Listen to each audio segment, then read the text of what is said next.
le jour où j'avais compris que la prière n'a pas seulement les conséquences sur la personne qui prie, mais même sur l'environnement de personnes qui prient, c'est le jour où j'avais pris la décision de continuer à prier, même si je ne vois pas d'exaucement sur ma vie. Vous savez, il y a une révélation puissante qui se cache dans le livre des Actes des Apôtres, chapitre 16, verset 25 à 26. Il s'agit de l'histoire de Paul et Silas qui étaient dans la prison. Et pendant qu'ils étaient dans la prison, il y avait des prisonniers qui étaient à côté. Mais la Bible dit que Paul et Silas, au milieu de la nuit, ils se sont mis à prier.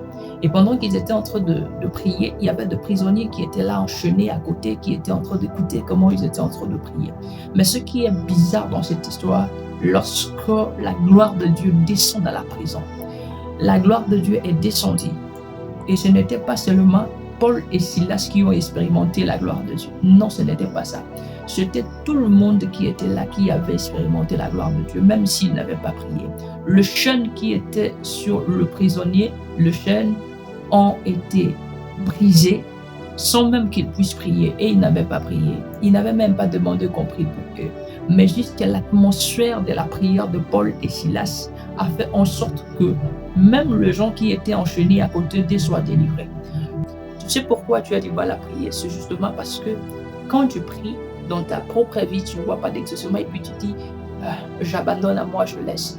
Mais si tu savais que même toi, quand tu ne vois pas d'exaucement, il y a des personnes à côté de toi qui bénéficient de ça, tu continueras à prier et à prier et à prier encore.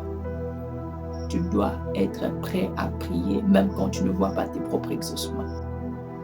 Prie même quand tu ne vois rien.